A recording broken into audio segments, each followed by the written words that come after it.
I got a question, Soph. Mirror, mirror on the wall. Who plays the Pocket team the best out of them all? Because he's going to have to go up against Ashtonash, who just dispatched Nighttime Clasher with that Corviknight. It was such a powerful pick, such an unconventional Pokemon, but it has paid off massively for Ashtonash. Well, a wise friend in the Pokemon GO community and Judge Kevin Saludaris once said, if you run the team the furthest to the highest elo, it is your team, and we are getting locked in for this game number 1. Let's see what Pocket can do versus Ashtonash. I always love some Kevin wisdom. Let's go down to game number 1. Claydol lead into the Guzzlord. This is exactly how the first game from Nighttime Clasher and Ashtonash began as well, and I believe Ashtonash won that battle, so let's see what happens. I think Nighttime Clasher actually ended up letting that first super effective crunch go. Let's see what OutOfPoket chooses to do. He's still got the option to put up the Protect Shield, but he is also going to be letting this crunch go, recognizing that the bulk of Claydol is going to allow it to hang on, and he goes straight for the Rock Tomb. Going for the Rock, and the instant no-shot, didn't even think about it. Ashtonash says, if you throw the Ice Beam, I really don't care. It's actually just the Rock Tomb, and maybe that's a gamble that OutOfPoket was not hoping to fail on, because now he's gonna get Dragon Tail down. And he doesn't even get to the next Rock Tomb. He comes up to the Azumarill trying to sponge the damage, but Ashtonash saving it for later, doesn't want to throw the resisted charge attacks, and comes in with that Corviknight. We've seen Ashtonash switch things up. Sometimes it's Corviknight Cloudsire, sometimes it's Corviknight with the Shadow Primate. This time it is going to be the latter, which does make this matchup a bit more competitive, but now that we see the Azumarill come out, the question becomes, how long is Ashtonash going to wait and hold his shields and try to power through with that Primate?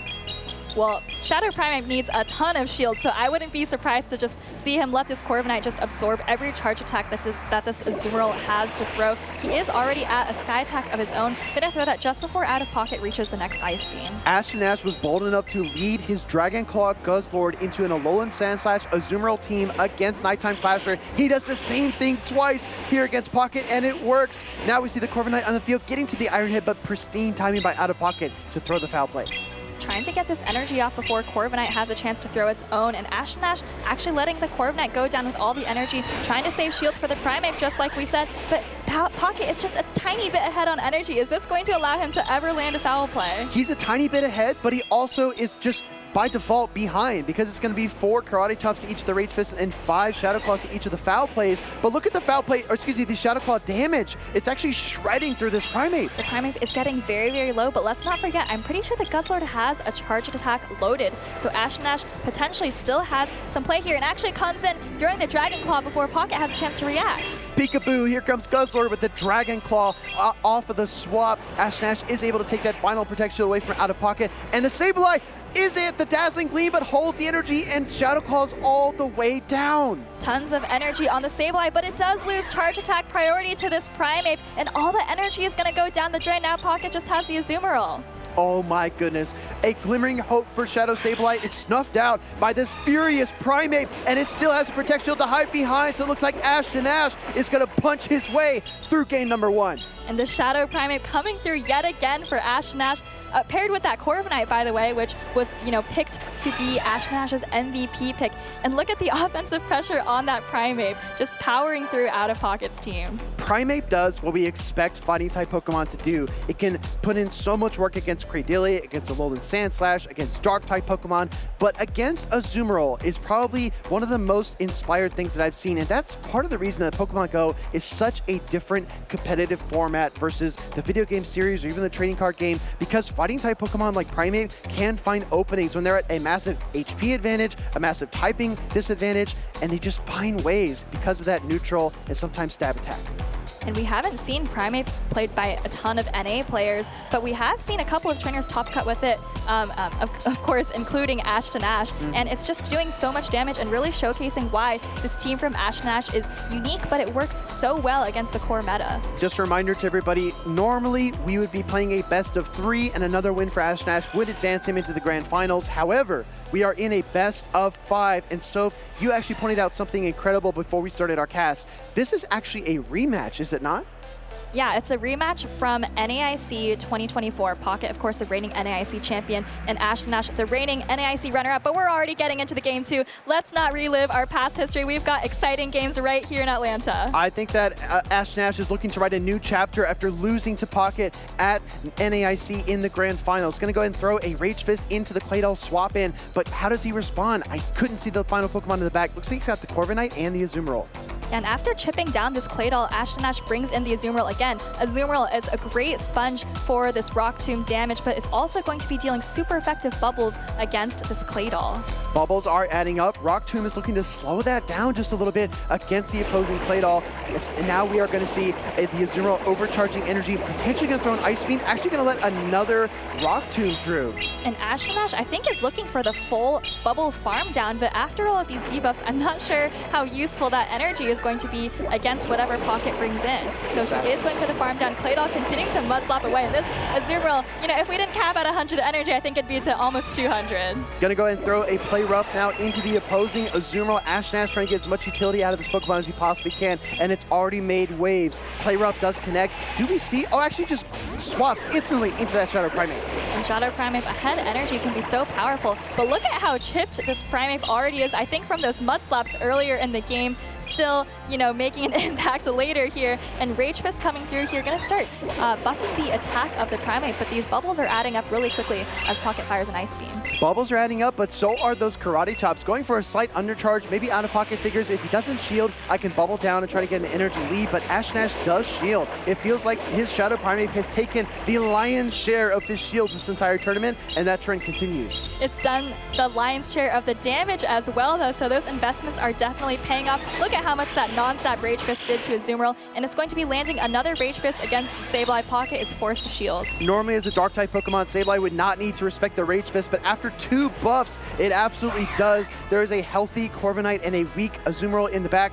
Honestly, though, Soph, this match is very close. Yeah, it's far from over because remember that Ashtonash still has a lot of energy on that Azumarill. It was like way over 100 energy, and then it threw a Play Rough. So just, I think, 1 or 2 bubbles away from another charge attack. Foul play coming through here on the Corviknight. Ashtonash instantly lets it go. No shield here from the Corviknight from Ashtonash. That foul play does connect, take it down into the yellow. Now, actually going for 1 single sand attack into the Iron Head. I saw that Pocket wanted the second foul play, but didn't quite get it. And Out of Pocket is going to put up a shield here, maybe hoping he's going to be able to take out Ashtonash's Azumarill later before it can reach any attack.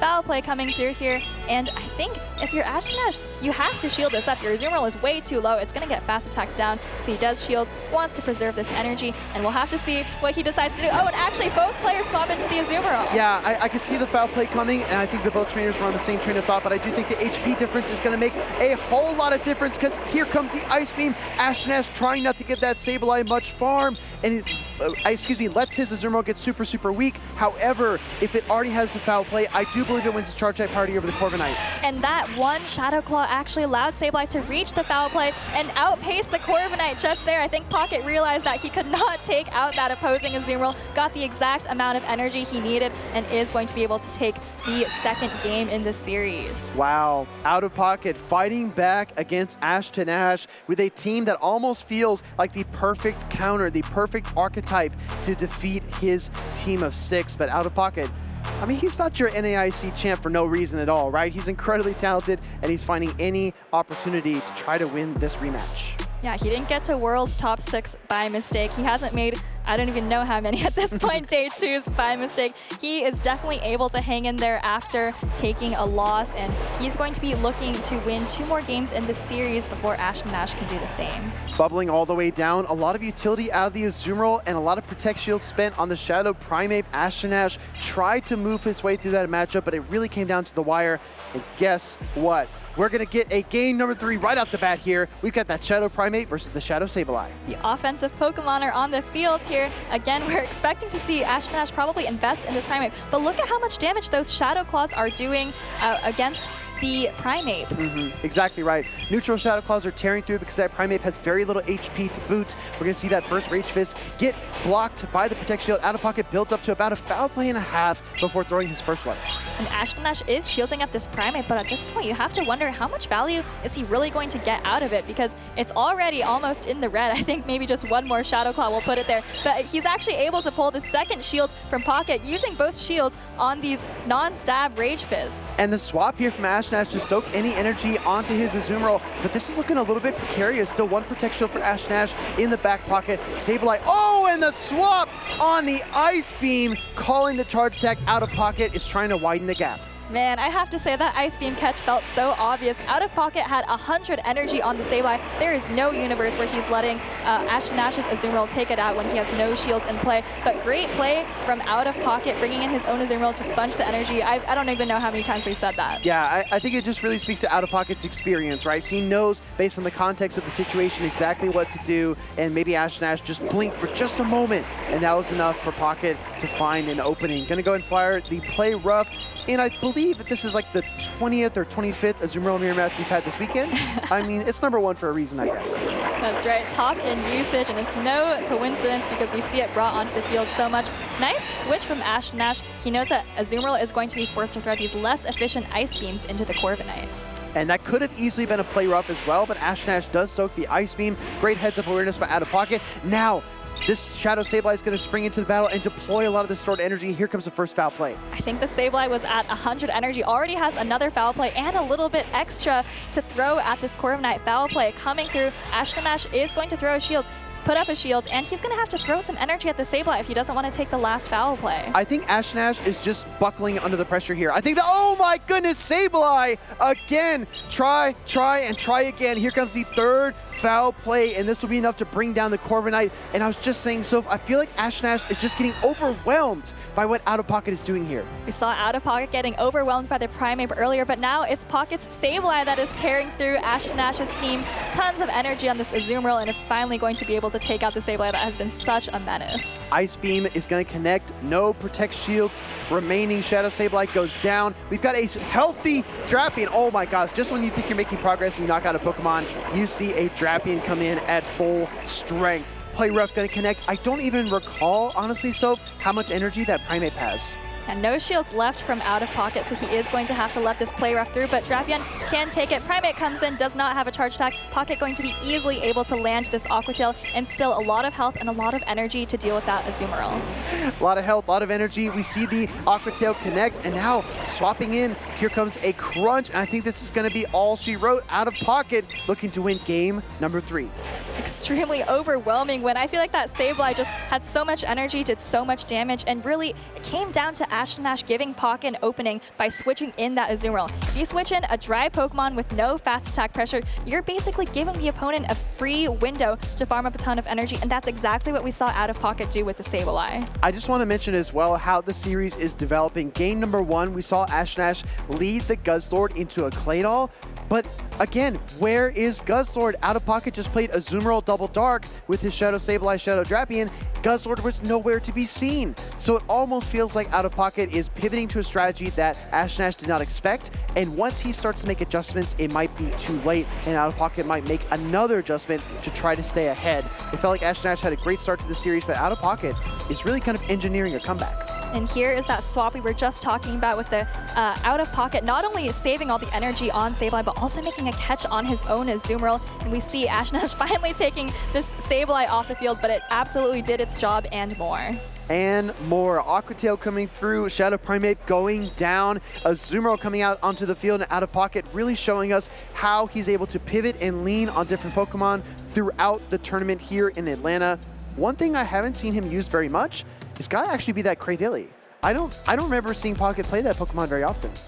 I agree with you. I don't think I've seen it much either, and I have to wonder if maybe it just shares weaknesses with Pokemon that he's kind of been preferring to use. We've seen, most of his teams contain at least one, if not both, of the Shadow Sableye and the Shadow Drapion. We've also seen the Azumarill, which pairs very, very well with both of those, so I feel like it's just kind of a crowding out effect. It's not because Cradily isn't good. Oh my goodness. Going into game #4 here, OutOfPoket calling no Guzzlord in the lead, and he's able to lead that Claydol into the Shadow Primeape. And these Mud Slaps are doing so much damage. This is not where you want to put your frail offensive Pokemon. You do not want it to be taking unnecessary fast attack pressure, but Ashtonash is able to land that super effective Rage Fist and get a lot of damage off on the Claydol. The problem too is, like, if you're Ashtonash, where do you send this Rock Tomb? You can't swap anywhere where it's going to not do a lot of damage and switch lock you and debuff you, so he's forced to stay in even longer with the Primeape and try to get up to another Rage Fist. The good news is, even though usually Rock Tomb just debuffs you, because you're increasing your attack with these Rage Fists, you actually come out of this with your attack still raised by 1 stage, I believe 2 Rage Fists versus 1 Rock Tomb. And Out of Pocket actually lets his play doll go. It brings in the Azumarill trying to sponge his energy, but Ashtonash is going to be able to take switch advantage and allow his Guzzlord to avoid this Azumarill. No, you're exactly right, and that's the point I was going to make as well, because Caleb mentioned that Ashtonash plays very non-linearly, and he really needed switch in this game, and he let his Primate fight for it and did not give a hint to what his third Pokemon was. Another Rage Fist coming through. Azumarill is going to eat this one as well. And this Primate not only got switch advantage, but it put the Azumarill almost into the red. You see the sand attacks coming through, and Out of Pocket has to just throw this Ice Beam. Not going to be doing too much damage, but now Ashtonash just has the Guzzlord in the back for Pocket Sableye. Oh, and here comes the Guzzlord against the Sableye, but don't forget, everybody, that Dazzling Gleam did recently get reworked. It's less energy, it's more damage. It's going to really delete this Guzzlord if it connects. Ashtonash has to make a call, and he shields. And this is actually just the foul play bait from Pocket, so I think he's going to be able to reach the Dazzling Gleam eventually if he puts up a Protect Shield. The thing is, though, these Dragon Tails are really chunking away at the Sableye, so even if Pocket lands the Dazzling Gleam, I'm not sure he's got enough left in the tank to also take out the Corviknight. I don't know if he does, but I think he's got enough left to at least land a foul play into the Corviknight, which might be all the help the Azumarill needs. Only time's going to tell. Dazzling Gleam! Guzzlord gets out of here. That's heavy damage, everybody. And Corviknight comes back onto the field, very close to a charge attack, but he actually lets Pocket get to this foul play, and that's going to do a ton of damage. Azumarill also still has some health on it. I think Ashtonash really needed to get to 2 charge attacks or go for the full farm down here, which was just not in the cards. Azumarill comes back into the field, instant swap by Pocket, and the bubbles are adding up. Out of Pocket is able to beat his rival, Ashtonash. He says, look at me. NAIC champion moves on to the grand finals. Again, he has not dropped a match this tournament. He takes out Ashtonash yet again.